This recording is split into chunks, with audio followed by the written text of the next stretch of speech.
اب بات ہو رہی ہے جناب اس وقت عقیدہ توحید کے ریفرنس سے. تو جس طرح آپ نماز پڑھ رہے ہوتے ہیں، نماز کے اندر یاد رکھیں آپ یہ سوچیں کہیں آپ نماز میں اللہ کے سامنے جھوٹ تو نہیں بول رہے، کہیں آپ نماز میں اللہ کے سامنے یہ جھوٹا اقرار تو نہیں کر رہے کہ ایاک نعبد و ایاک نستعین، کہ یا اللہ پاک ہم تو تیری ہی عبادت کرتے ہیں اور تجھ ہی سے مدد چاہتے ہیں. اب ذرا اس نقطے کو پہ غور کریے کہ یہ ایاک نعبد و ایاک نستعین جب آپ نماز میں کہتے ہیں تو بیسیکلی آپ اس بات کا بلا شرکت غیر اقرار کر رہے ہیں اللہ کے سامنے. آپ اللہ کے سامنے کھڑے ہوئے ہیں اور اس اللہ کے سامنے جو کہ آپ کے دلوں کے حال بھی بہترین طریقے سے جانتا ہے، یعنی کہ یا اللہ ہم تو تیری ہی عبادت کرتے ہیں اور تجھ ہی سے مدد چاہتے ہیں. جب آپ نے یہ اقرار کر لیا کہ ہم تیری عبادت کرتے ہیں اور تجھ ہی سے مدد چاہتے ہیں تو اس کا مطلب یہ ہے کہ آپ زندگی کے ہر موڑ پہ جہاں پہ بھی آپ کو ضرورت پڑے آپ اللہ تعالیٰ سے دعا کریں، اللہ تعالیٰ سے ہی مانگیں. اور اللہ تعالیٰ جو ہے ایک بات یاد رکھیں کہ یہ دعا جو ہے یہ دعا خود بذات خود ایک عبادت ہے. یہ رسول اللہ صلی اللہ علیہ وسلم کی احادیث مبارکہ کا متن ہے کہ الدعاء مخ العبادہ، کہ دعا جو ہے عبادتوں کا مغز ہے. الدعاء هو العبادہ، کہ دعا جو ہے دعا خود ہی ایک عبادت ہے. تو اگر آپ دیکھیں گے کہ دعا جو ہے یہ خود بھی عبادت ہے اور عبادت کے لائق اللہ کی ذات ہے، تو ظاہری بات ہے جب آپ نے دعا مانگنی ہے، آپ نے مدد کے لیے غیر میں پکارنا ہے، استعانت کے لیے پکارنا ہے، تو وہ صرف اللہ کی ذات کو پکارنا ہے. یا اللہ مدد جو ہے وہ آپ کے دل کے اندر ہونا چاہیے، کیونکہ آپ نماز میں اقرار کر رہے ہیں. آپ یاد رکھیے نماز کے اندر جس بات کا اقرار کر رہے ہیں وہ اگر آپ کا سچا نہیں ہے تو اس کا مطلب یہ ہے کہ آپ اللہ کے سامنے جھوٹ بول رہے ہیں. آپ اپنی زندگی میں جو رسول اللہ صلی اللہ علیہ وسلم کو فالو نہیں کر رہے ہیں آپ، اس کا مطلب ہے. کیونکہ رسول اللہ صلی اللہ علیہ وسلم کی زندگی سے ہمیں سارا پیٹرن یہی ملتا ہے کہ رسول اللہ صلی اللہ علیہ وسلم نے ہر موڑ پہ صرف اللہ تعالیٰ کو مدد کے لیے پکارا اور لوگوں کو بھی یہی کہا کہ تم اللہ تعالیٰ کو مدد کے لیے پکارو. حسبنا اللہ و نعم الوکیل، کہ ہمارے لیے اللہ ہی کارساز کافی ہے. اور وہ کیسا اچھا مددگار ہے، اس سے زیادہ بہتر مددگار کوئی ہو ہی نہیں سکتا.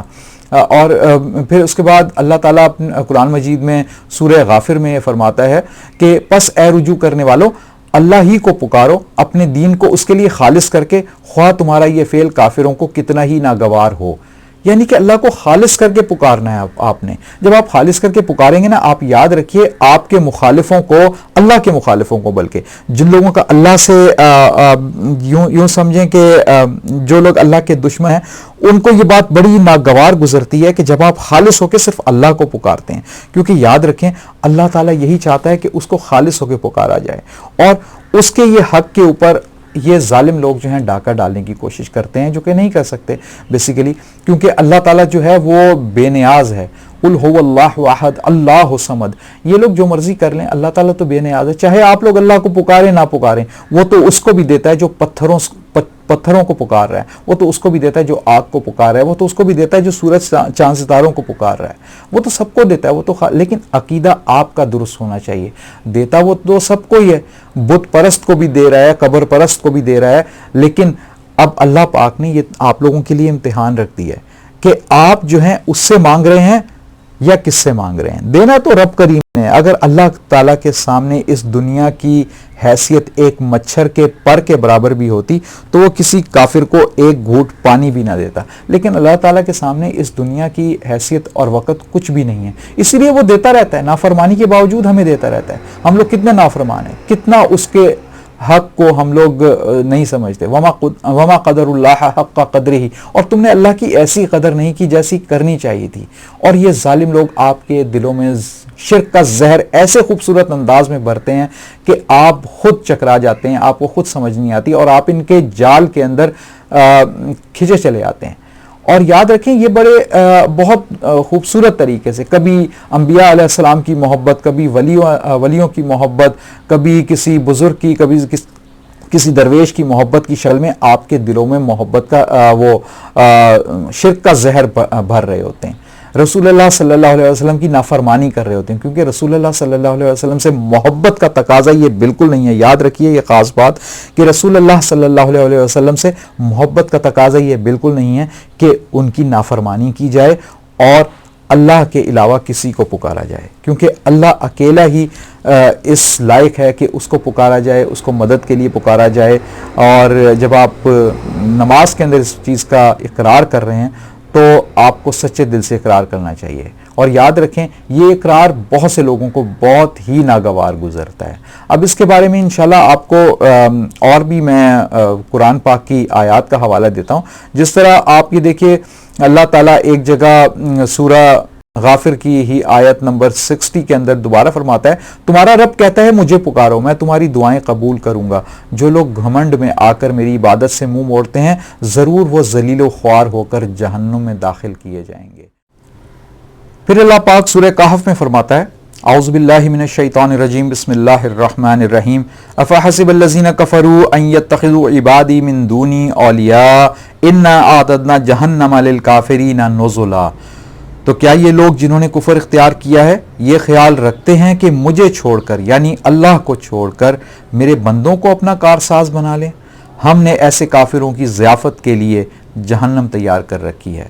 معزز سامعین اس آیت طیبہ سے یہ بات واضح ہے کہ اللہ پاک کو اور خاتم الانبیاء حضرت محمد صلی اللہ علیہ وسلم کو شرک انتہائی ناپسند ہے. ہمارے کلمہ توحید لا الہ الا اللہ محمد رسول اللہ صلی اللہ علیہ وسلم اس کے دو بنیادی جز ہیں. پہلا لا الہ الا اللہ کا اقرار کہ اللہ کے علاوہ کوئی الہ نہیں ہے. جو کچھ ہوتا ہے آپ کو نفع یا نقصان سب کچھ اور سب چیزوں کا مالک آپ کے رزق کا مالک صرف اللہ ہے وہی دیتا ہے. اور دوسرا محمد رسول اللہ صلی اللہ علیہ وسلم کے ان کے طریقوں میں دنیا اور آخرت کی کامیابی ہے اور آپ صلی اللہ علیہ وسلم اللہ کے آخری نبی ہیں آخری رسول ہیں. آپ کے بعد کوئی نبی نہیں آنے والا. انہی دونوں عقائد کے اوپر آج حملے کیے جا رہے ہیں. ایک تو قادیانیت ہے جس کا حملہ بہت آپ کے سامنے ہے اور دوسرا جو حملہ جو کہ آپ لوگ محسوس نہیں کر رہے لیکن غیر محسوس طور پہ آپ کے دلوں میں اس کو اتارا جا رہا ہے. اس کا شرک کا زہر آپ کے دلوں میں اتارا جا رہا ہے. کبھی آپ کو بڑے بڑے اجتماعات میں یہ لوگ کہتے ہوئے ملیں گے جو کہ شرک کے دائی لوگ ہیں جو شرک کی دعوت دے رہے ہیں. کبھی یہ کہنے اس طرح کی مثالیں دیتے ہیں کہ یار تم ڈاکٹر کے پاس بھی تو جاتے ہو. کبھی یہ کہہ رہے ہوتے ہیں کہ تم پولیس کی بھی تو مدد حاصل کرتے ہو. کبھی کہہ رہے ہوتے ہیں کہ بچہ جو ہے ماں سے جو ہے وہ اپنی ضروریات غذا وغیرہ جو وہ مانگتا ہے تو وہ اس چیز کو اللہ کے ساتھ شرک کے ساتھ مکس کر کے آپ کے ذہن کو شرک سے گندا کرنے کی کوشش کر رہے ہوتے ہیں بیسیکلی. تو یاد رکھیں یہ مثالیں دنیا کی ان مادی اشیاء کی مثالیں ہیں جن کے بارے میں اللہ پاک فرماتا ہے وَتَعَوَنُوا عَلَى الْبِرِّ وَالتَّقْوَى وَلَا تَعَوَنُوا عَلَى الْإِثْمِ وَالْعُدْوَانِ کہ نیکی اور بھلائی کے کاموں میں ایک دوسرے کی مدد کرو اور بدی اور برائی کے کاموں میں ایک دوسرے کی مدد نہ کرو.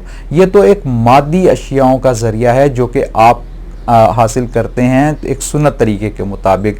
ڈاکٹر کے پاس جاتے ہیں دوائی سنت طریقے کے مطابق کہ آپ کا اس پہ یقین نہیں ہوتا کہ یہ ڈاکٹر ہی مجھے شفا دے رہا ہے بلکہ شفا اللہ تعالیٰ دے رہا ہوتا ہے. وہ قرآن پاک میں آیت ہے آپ کے سامنے کہ جب میں بیمار ہو جاتا ہوں تو اللہ ہی مجھے شفا دیتا ہے. یعنی کہ یہ عقیدہ انبیاء والا عقیدہ ہے کہ آپ جب بیمار ہو جائیں تو اللہ شفا دیتا ہے. اگر میرے سر میں درد ہوتا ہے تو میں کوئی پیناڈول یا ایسی کوئی گولی کھاتا ہوں تو اس وقت میرا یقین یہ نہیں ہوتا کہ اس گولی نے میرے سر کے درد کو صحیح کرنا ہے بلکہ میرا پختہ عقیدہ اللہ کے فضل و کرم سے یہ ہوتا ہے اور محمد رسول اللہ صلی اللہ علیہ وسلم کے فرمان کے مطابق میرا عقیدہ یہی ہونا چاہیے کہ یہ گولی مجھے شفا نہیں دے رہی بلکہ شفا مجھے اللہ تعالیٰ دے رہا ہے. یہ جو ذریعہ اختیار کیا ہے یہ صرف رسول اللہ صلی اللہ علیہ وسلم کی مبارک سنت کو میں نے اختیار کیا ہے اور کچھ نہیں. تو اس طرح بعض دفعہ میرا اس گولی سے اللہ پاک سر درد ٹھیک کر دیتا ہے اور بعض دفعہ نہیں کرتا, اس کی مرضی. میں استغفار پڑھتا ہوں اللہ تعالیٰ کے سامنے سے معافی مانگتا ہوں کہ میرے جو گناہ ہیں تاکہ وہ میرے معاف ہو جائیں.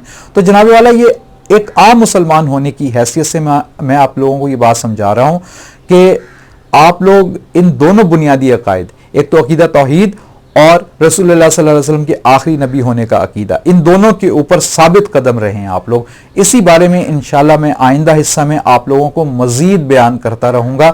آپ لوگ انشاءاللہ سنیں گے تو میں آپ کو قرآن کی اور احادیث کے حوالے سے آپ لوگوں پہ یہ بات واضح کرنے کی کوشش کروں گا کیونکہ میں اللہ کی اس کلام کی مدد سے جو مجھے بصیرت اللہ پاک نے عطا فرمائی ہے اسی کی مدد سے اللہ پاک کی دی ہوئی عطا سے ہی میں آپ کے سامنے یہ چیزیں بیان کر سکوں گا انشاءاللہ. اب یہ آپ کے اوپر ہے. آپ شرک اختیار کرتے ہیں, شرک کہ جو دائی ہیں ان کی بات مانتے ہیں یا اللہ اور رسول اللہ صلی اللہ علیہ وسلم کی بات مانتے ہیں. میرا کام ہے آپ کے سامنے دونوں باتیں رکھ دینا. وما علینا الا البلاغ.